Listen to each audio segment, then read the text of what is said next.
Hey guys, Cecil here once again. Welcome to part 4 and what's more than likely going to be my last part of Look at Sonic during the 32-bit era. I concentrated on the 3 main releases in my last 3 videos for the Sonic series, and now I'm going to kind of look at some of the fringe stuff that I kind of touched on in past videos, and something new that you might not have been familiar with, as you can kind of see by the title. Now, if you remember from my Christmas video game video, I talked about Christmas Nights into Dreams, and there was a special Easter egg on this demo disc that had something called Sonic into Dreams. It was where you basically Sonic and you run around the Knights world and you do the same thing. If you've ever played Nights into Dreams, instead of being flying around in kind of the 2.5D on a course, you actually run around the level kind of awkwardly, as I'll show you when I show you some gameplay footage. And you collect all the little blue balls and you unlock each of the 4 Idias in the level before you go fight the final boss. It's definitely unique, and it's not something you're gonna run out just to get this for. I mean, when you go out and get something like Christmas Nights, it's not just for that. But it's like I said, this videos kind of focus on the fringe stuff that Sonic was in, cameos, things like that, and it's going to be the main focus of this video. And there's also something else here that I'm going to talk about, and that's what I'm actually going to talk about next, and that is a port of Sonic Jam. Now, if you remember from my Sonic Jam video, it was a compilation of Sonic 1, 2, 3, and Sonic and Knuckles all on one disc, really well ported, things like that. Some of you may not know is that Sega licensed Tiger Electronics to do a port of Sonic Jam for the Tiger's handheld at the time called the Tiger Game.com. Sometimes it goes by TigerGame.com, but it's really known as the Game.com. The Game.com I'm really not going to get into as far as, what it was, things like that. That'll be for another video. Frankly, it was a pile of shit for the most part. Pardon my French. And it had maybe like 20 roughly releases over the year or two it existed, but it was around this time that, during the Saturn era, that it was out and competing with the Game Boy. Tiger, if you remember back in the late 80s and early 90s, did a lot of the little bleepy bloopy LCD handhelds that were based off, certain franchises and games. I owned a few of those back in the day, and I've got several of them now. I might actually do a video on those sometime down the road. But this is here's the Game.com, or at least a version of it. This is actually the later version of the Game.com, the one that's actually backlit, and this is actually kind of semi-sought after these days. Unlike there were other models of this as well. You might remember the bigger, the big huge one, that's maybe double the size of this. It has a big footprint. I think the coolest thing about the Game.com is it's kind of got a stylus pen, which is something that was very unique for the time and wasn't really seen again until the DS came out. But like I said, I'm not going to focus too much on the handheld itself. What I'm going to talk about is this right here, which was Sonic Jam on the Game.com. Now, I got to give them credit. Graphically, they didn't do a bad job of porting it. The graphics for a black and white handheld, they took pretty much all the sprites from the Genesis games and threw them in here.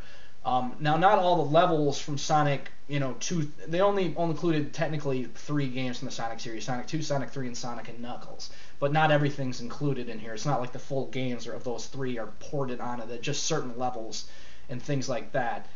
But like I said, graphically for black and white, they did a decent job. The problem is that how it plays, and it's virtually unplayable.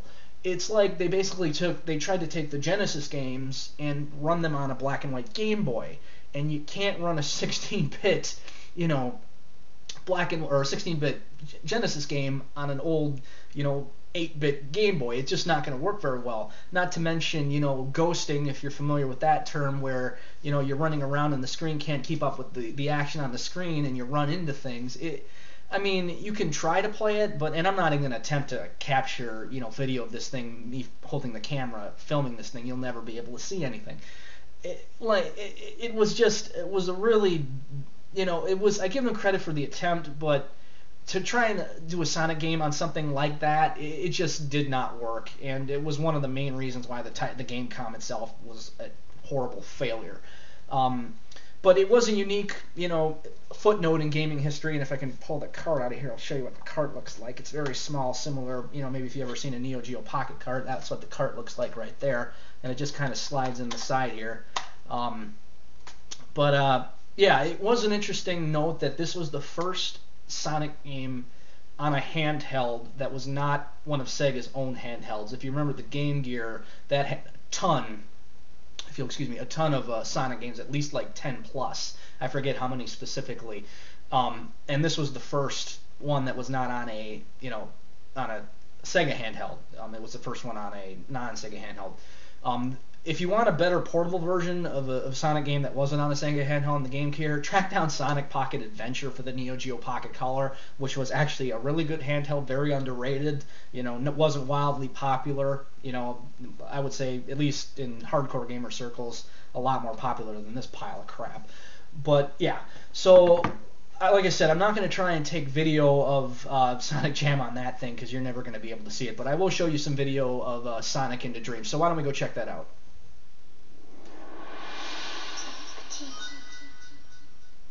Okay, guys, here we go. Sonic into Dreams on the Christmas Nights disc for the Saturn. I'm not really going to show the opening FMV or anything. Like I said, this is mainly just to concentrate on Sonic's appearance in this demo disc, which is aptly titled Sonic the Hedgehog into Dreams. You pick your save file here. You got to go and unlock a lot of these Christmas presents by doing certain things in the actual main levels of the demo. You get 3 options here. You just got your dream. This is where you'll pick either Clarice or Elliot's dream. They're basically this is, like I said, this is a demo disc. These are the first levels from the Sonic or the Nights into Dreams game, just in Christmas themed. Well, we want to concentrate on the presents, which are where all the extras that this disc has are kept and where you pick them. And in the upper right hand corner here, you're going to want to pick Sonic, because this is where you pick Sonic the Hedgehog into Dreams to play it. A similar loading screen to a general Knights level, just instead of Clarice or Elliot being on the screen, it's Sonic. This is one of the simpler looking 3D Sonic models you're going to see, mainly because this is one of his first appearances on the Saturn, probably next to the 3D levels that were in Sonic 3D Blast. Basically, the goal of this is like any other Knights game, if you've ever played one, is to collect these little blue spheres. In this particular game, they're multicolored since it's Christmas themed. And you just kind of follow the arrow here, and it'll show you where all the spheres are. And once you have enough, it's usually 20 to unlock each of the areas. There's 4 courses roughly in each level. There's 4 areas you got to unlock. And as you can see, this is slightly awkward since the landscape's so hilly. Like I said, normally you'd be flying around these levels since you would be playing, since it's a Knights game technically. But it's really simple to control. It's not very hard, and there's just the first area I unlocked. And then you take it back to the start of the level, and that's where it gets stored. And then you start the next course. And grading, like I said, I'm sure there's hardcore gamers out there who try to get the best possible score. I more or less like to play this just for the novelty fact. It's like, oh, hey, Sonic on the Saturn and Sonic in a Knights game. That's pretty cool. But yeah, it's very colorful, very pretty. Knights has always been a really good 3D looking game to begin with. Sonic, like I said, he looks okay in this. He's not like, I would say, his model is not as well detailed as, say, in his later appearances in, like, say, Sonic R, or even in the little, tech demo 3D world in Sonic Jam. But those are later releases, so it's understandable. Everything is pretty much interactive, like in the Knights level. All the bumpers and the things like that. Like I said, I didn't get enough there, so you got to go back and get a few more of these little spheres. And I've got the second area, and we'll run back to the start of the level. The main thing with the Knights game, I'll talk about that a little bit. It's like you want to get the best score you can. It's like an arcade game almost. Knights games themselves are not very long, even the Wii version, which I might do sometime. I'll look at down the road and why I really didn't quite like it nearly as much as the Saturn version. And I think that's kind of the general feeling as to, since it's, the first night, that was the first Knights game in a long time, and there was always rumors that Sega would do a sequel to Knights, and it was okay, but like I said, I'm really not going to get into that too much.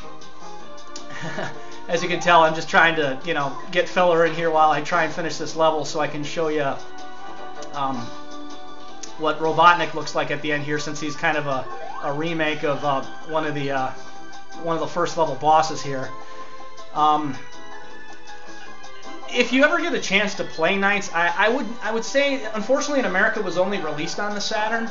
There were, like I said, there's certain hazards in this level. You'll run into these little mountains that'll pop up and knock you over. Like I said, in America, Knights was only ever released on the Saturn, and this Christmas Knights was a special bonus that was also released. There was a port of this game and Christmas Knights to the Japanese PlayStation 2. That was unfortunately never released in America. So if you've got a modded PS2 or you have a Japanese PS2 and you want to try and track that down, it looks, I've never played it myself, but I've seen videos of it played. It looks like it's very playable, very well done, for a port like this to the from the Saturn to the PS2. And that's another way to play Christmas Knights, probably with enhanced graphics. As you can see, there's the end of the level. You can't go past that. But yeah, overall, like I said, this is a neat little novelty, and boy, I'm getting my ass handed to me here. Come on, let's finish this level up.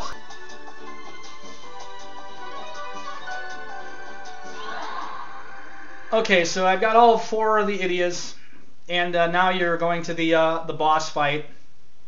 And it's basically Robotnik. You gotta push him down. This is normally a clown character in the actual Knights game, but it's just a Christmas-themed Robotnik. Basically, the goal is to basically run along this hall, or if you were Knights, fly along this hall, and push Robotnik into the fireplace that's at the end of this level to, quote-unquote, basically beat him. It's pretty easy. It's not very hard. There's certain sections, like right here, you gotta aim it just right, because you can only shoot him through certain walls. I'm at a really bad angle right here, but fortunately I was able to get him through there. And same thing right here. See how easy it is to, if you're not careful, to bounce him around to he'll bounce off the wall and go halfway back in the level, and you got to go get him. So that's pretty much Sonic into Dreams, and like I said, it's basically just a Knights level where instead of Knights, you're Sonic running around the level instead of Knights flying around the level. So, I'll go and talk about another couple of cameos Sonic made during the Saturn era. So there you guys have it. That's pretty much Sonic to Dreams in a nutshell. So my final thoughts on the Sonic during the Saturn / 32-bit era as a whole. I've already kind of said my piece on Sonic into Dreams in past videos and kind of gave my impressions there, and I've already said my piece on Sonic Jam for the Gamecom. As I said in previously, it was definitely a downtime for Sonic between Sonic 3 and Knuckles and say 1994 for the Genesis and his comeback in 1999 on the Dreamcast. There was a Sonic game planned for the Saturn called Sonic Extreme, and I think the problems that game had in its development kind of was a microcosm of Sonic as a whole during this time. There really wasn't a really definitive Sonic title. Some interesting pieces of Sonic history and gaming, but nothing really like a true Sonic game. Another cameo he made, if you ever played the mediocre platformer for the Saturn called Bug, there's a 2D sprite of Sonic, that Bug. I might do a review of Bug sometime down the road. It's in a bonus stage. There's like a 2D sprite of Bug that runs around in the back, or excuse me, a 2D sprite of Sonic that runs in the background, and you're Bug, and you gotta race him through the bonus stage to beat him. I honestly, I forget what you get for getting all that. Like I said, I'd have to show you Bug and what it looks like. It's a very basic cameo. There's been other things I'm sure Sonic's been in on the Saturn, little images or little appearances here and there that I can't remember off the top of my head. But yeah. The games themselves, like I said, there were the 3 games, Sonic 3D Blast, Sonic Jam, and then Sonic R. That was the order they were released. The best one out of that bunch, I would definitely say, is Sonic Jam. Hence, it's probably why it's also the most expensive, just for the the unique extras it had for being an exclusive demo, or excuse me, an exclusive compilation to the Saturn. And I'd say there's definitely the most fun to be had on that. Sonic R, the controls for that were pretty blasé, loose. You definitely had to spend time to get used to them, and for a lot of people, they just didn't have the patience for it. Sonic 3D Blast, similar, it was a unique take on a Sonic game, but ultimately forgettable, at least compared to, the Genesis games that Sonic was in, that were really very well thought of, and even some of his, Sonic Adventure 1 and 2. But yeah, no, some of these games are definitely worth tracking down. I would have loved to have gotten a chance to play Sonic Extreme if it ever would have seen the light of day, even if it wouldn't have been a very good game had they released it. The Saturn itself, had a lot of problems that I could, do a whole nother video on. And like I said, Sonic Extreme was just a microcosm of not only probably the Sonic series and the problem it was having at the time, but the Sega and Saturn as a whole during that era. So that's pretty much Sonic on the during the 32-bit era. I hope you enjoyed a lot of these videos I've done. I'm not sure what I'm really going to do next. I'm probably going to leave it as a surprise. I've got a few ideas that I'm kind of buzzing in my head, but I definitely want to keep these videos going. So, I hope you've enjoyed them, and I'm definitely going to keep them coming. As far as, I'm not even going to focus so much on Saturn. It seems like probably going to be been the heavy part of my theme for the videos I've done so far has definitely been Saturn. I'm definitely going to do some modern stuff too that I've been playing, as well as old stuff. So it's not just going to be like one thing I'm focusing on. But yeah, so that's pretty much, like I said, Sonic on the Saturn. I hope you enjoyed these videos again, and hope you subscribe. Feel free to comment, rate the videos. So yeah, I'll see you guys next time. You take it easy.